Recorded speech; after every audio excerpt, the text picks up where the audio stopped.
In Retro Game of the Week, we dive into our game library and pick out a classic to see if it still holds up today. Let's grab a controller and play some retro games.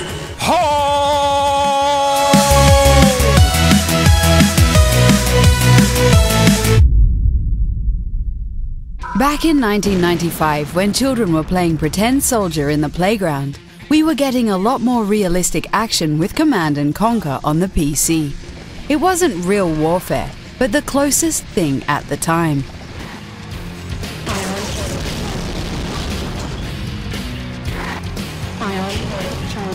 The story of Command & Conquer revolved around Global Defense Initiative versus the Brotherhood of Nod.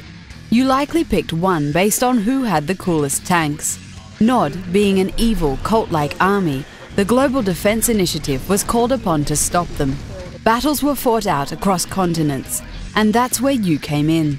You should help take care of this madman for good. In the campaign mode, you had to build a base and defend it as you gathered resources to expand. The story was set in an alternative future, but you couldn't tell from the VHS quality of the cutscenes.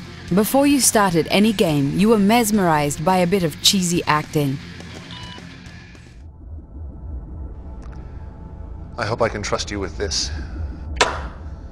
GDI has stolen the plans and only prototype of our most valuable weapon.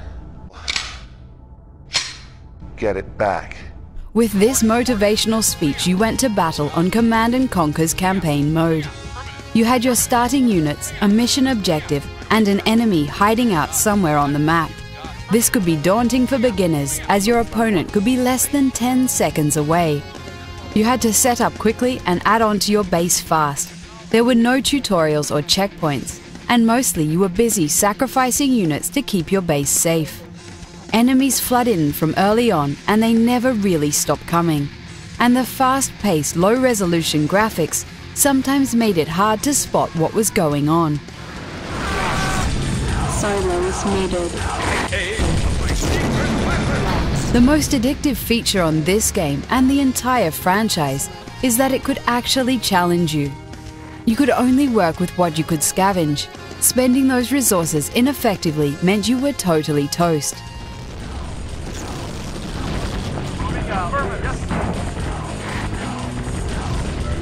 Mission accomplished. To really enjoy the game, you needed to involve your friends. Outside of the campaign mode, the only way of playing a free game was via multiplayer. You both started from scratch and built bases and armies up to eventually face off against each other. Command & Conquer was one of the games that made the strategy genre so popular, with great music, memorable cutscenes, fast-paced gameplay, and an exciting multiplayer mode. It was so much fun to roll around with a big group of tanks and march all over an enemy camp, even at a low resolution.